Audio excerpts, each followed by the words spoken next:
Today's video is going to be about the class changes coming in Shadowlands. Before I start this video, what I want you to do is I want you to let me know in the comments below what class you're going to be playing in Shadowlands with these new changes. Today I'll cover the healing classes, but there will be a tank and DPS video to come in the next couple of days.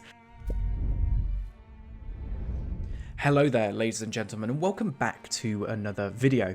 Yesterday, the updates for classes coming in Shadowlands was released to us, and today I'm going to take a look at the healing classes and the changes coming to them.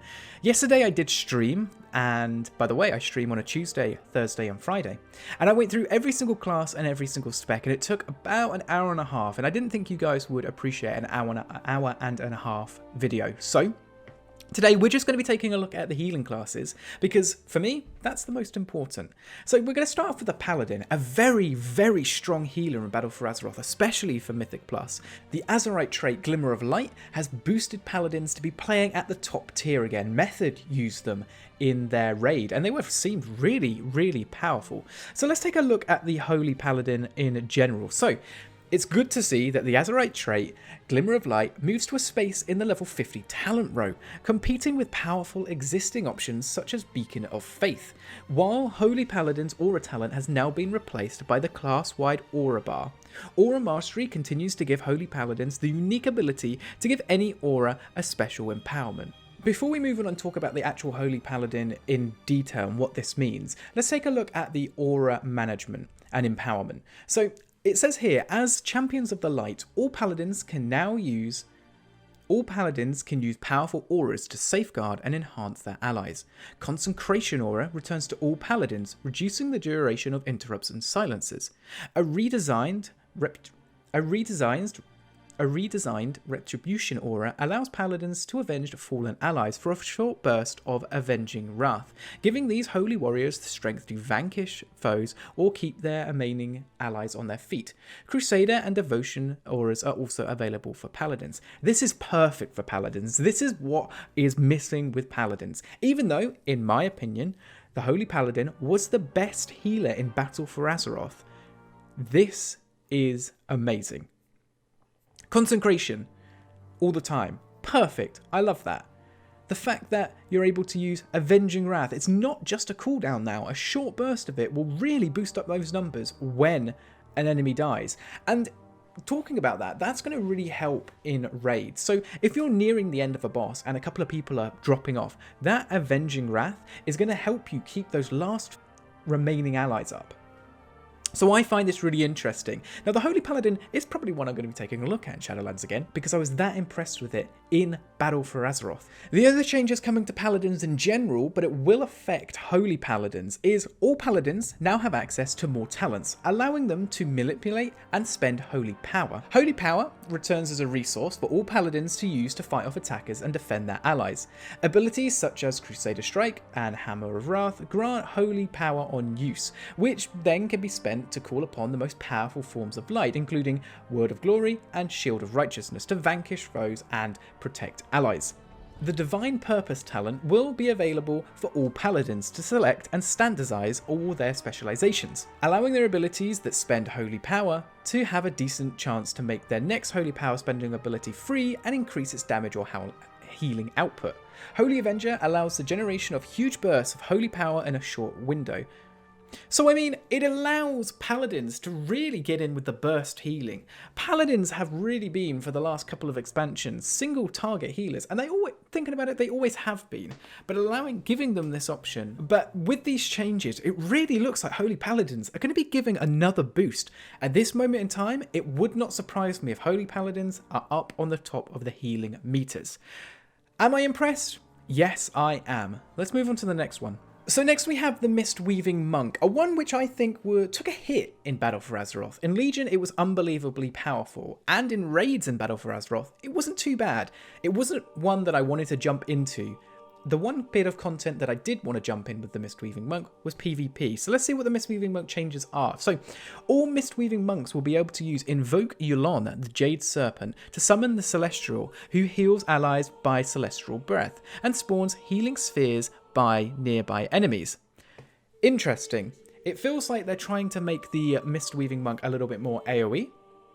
This Jade Serpent Celestial, it seems very like Death Knights with Breath of Cindergrosa. Isn't that the one? No. Oh god, what's the ability called? Can't remember what the ability's called. Dragon. That ability. But instead of dealing damage to enemies, it seems like this is healing allies, which to me, I think is very interesting. I like this. This actually sounds very, very fun. Touch of Death now instantly kills any creature with less health than the Mistweaving Monk, and spawns healing spheres for their allies. Do I think that says what it means? No, it says instantly kills any creature. I doubt that's the case. It's not going to work in PvP. It probably won't work in raids, dungeons. It will work on trash mobs, it will work on questing, but that's probably it. The healing spheres are something that I'm really interested in as well. How big are these healing spheres? Are they healing balls that they have to run into? We don't know. But at the moment, it sounds interesting. Invoke Chai-Ji, the Red Crane talent, has been redesigned for Mistweaving Monks, strengthening their physical damage moderately and healing allies for part of the damage inflicted on enemies. Chai-Ji also makes Mistweaving Monks immune to movement impairing abilities so that they can constantly be on the move during combat.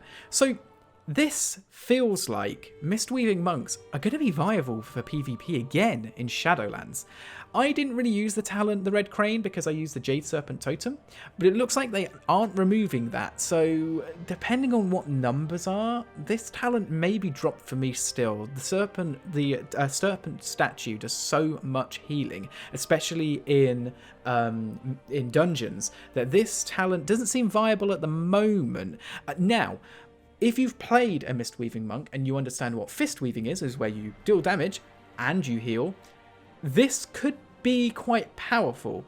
Again, to me, it seems very much like Wildscape Battlegrounds healing. This is what the Mistweaving Monk looks like to me, which is quite interesting because PvP, which is something that I wanted to get into. Do I think it's beating the Paladin right now? No, the Paladin is still on the top spot. The Priest. So the Priest is something which I've always said is the bread and butter of healing. Holy Priest is unbelievable. So let's take a look at what changes with the Holy Priest. Again, not a lot of changes by the looks of it with the size of the paragraph. So with the protective vial of the Shadowlands shattered, the grace of the Naru has slipped through and can be channeled by their most faithful. Circle of Healing has now become a baseline spell for all priests, freeing them up to master a new talent instead, Prayer Circle.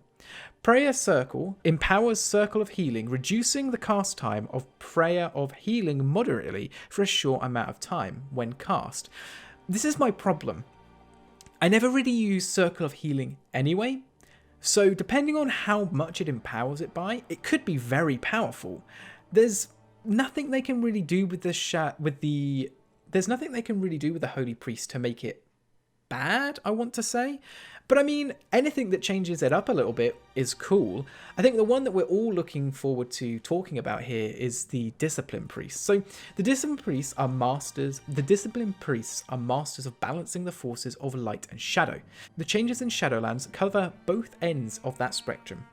Light Caress, which is a talent, is a new ability that the most powerful disciples of the light can use, enabling Discipline Priests to heal their allies by blessing them with Power Word Barrier, and healing them again if they are still under the barrier when it expires. Interesting. That is interesting. Discipline Priests who dare to lean into the darker magics can learn Shadow Covenant.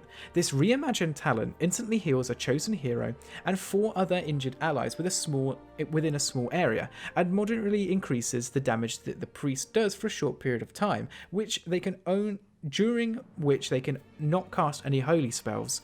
Wow. From a lore point of view, that is great. You have the choice to touch into the darker side, but it takes a little while to come back to the light. I like that.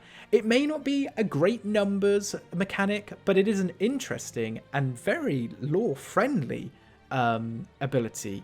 I like that. I really actually like the idea of the Discipline Priests. The Shadow Covenant is really cool.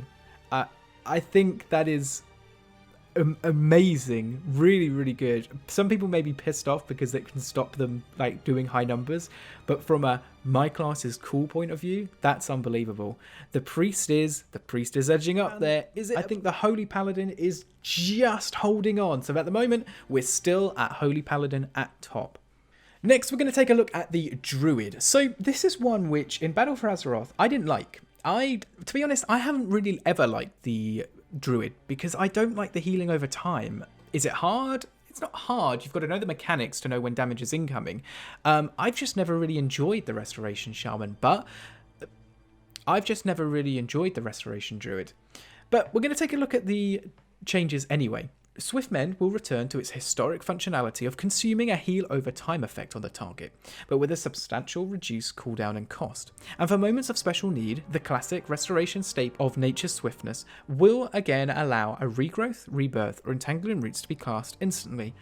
Thank you, Jesus. Thank you, because Rebirth, having to stand still to cast Rebirth is so annoying, especially when you're in a raid and you're trying to get someone up. Communing with the wild spirits in Death's Realm has reawakened Restoration Druid's inert knowledge to cast Nourish, a talent option which heals an ally for a significant amount. Nourish receives triple the boon from Mastery Harmony, which increases the healing for each active Restoration heal over time spell on the target. Wow, okay. So I wonder if you can get like every single one of your healing over time spells on the target and then you hit that, how powerful is that going to be? Triple the boon? Is that per? Because if that's per, that's going to be unbelievable. Now, I did hear yesterday that at the moment, Nourish, which is a PvP talent, uses 3% of the mana base, which is quite a lot, but if it can be really powerful, I wonder if you get it to... They haven't made this clear. Is it everyone's healing over time spell? Or is it just my healing over time spell? Because if it's everyone, you could use this as like a lay on hands, depending on what the cooldown is. We don't know the cooldown. We don't know how much mana it costs. We don't actually know how much healing it does. But it seems interesting, and it's something which... I can't believe I'm going to say this. I might be playing the Restoration Druid next expansion. Where do I think this is on the scale? I think it's joint second place with the Discipline Priest right now. I think it's joint second place with the Discipline Priest right now. Not quite pushing it to the Holy Paladin, but it is one which I'm seriously considering. Now comes the last one, the one I've been waiting for. Let's take a look at the Restoration Shaman. Shamans for the last two expansions, especially on the Restoration side, have really taken a hit. Yes, we've had small buffs and we've had small changes, which has made life as a Restoration Shaman a little bit more pleasurable. In PvP, we suck. In raids, we do okay if a group's stacked together. In dungeons, we aren't the most helpful, especially when it comes to Mythic Plus, but we do what we do. Now, the Restoration Shaman, I hope, is very good. 2 sentences. Sorry. 3 sentences. Once Restoration Shamans step into the realm of the ancestral spirits, they will find new ways to tap into the element's power. Earth Shield can now be used by all Restoration Shamans without needing to be selected as a talent. I mean, Surge of the Earth is a new talent that expends a few charges of Earth Shield to significantly heal the current Earth Shield target. That's it. I'm disappointed. I don't use Earth Shield now, but the fact that I can use it without it being talented is pretty good, I guess. Surge of the Earth seems interesting, and if you can have Earth Shield at the same time, and depending on how much healing it does, it could be interesting. Is it a passive? I don't think so. It will be an active, which means if they haven't changed any other talents around, it will be on the second row. It will be a level 30 or tier 2 talent, which Echo of the Elements is on, so it looks like I'm not going to be choosing that. So I mean, at the moment, numbers-wise, if this was added with the same numbers in Battle for Azeroth right now, Earth Shield is all I'm getting. I'm just getting Earth Shield that I can cast on a person. You know what, Blizzard? I'm actually ashamed of what you've done with the Shaman class here. We're going, lore-wise, we're going into the Shadowlands, somewhere where we speak to spirits and things like that. I'm disappointed. And when it comes to ranking, the Shaman is at the bottom. Which is, I mean, I should be used to it by now. Blizzard just hates restoration shamans. So, what did you think of the changes to healing classes? What do you think of my rankings? At the top, we have the Holy Paladin. On second place, we have the Discipline Priest and Restoration Druid. In fourth place, in third place, we have the Mistweaving Monk. Fourth place, it's the Holy Priest. And fifth place, it's the Shaman, which I don't want to talk about. If you think I'm wrong about these rankings, you let me know. And if you think I've got anything wrong with these classes, again, let me know. I'd be really interested. And if we can start a riot about the Restoration Shamans, I'd be very happy. I'm going to now go and cry in a corner, and I will see you in the next video.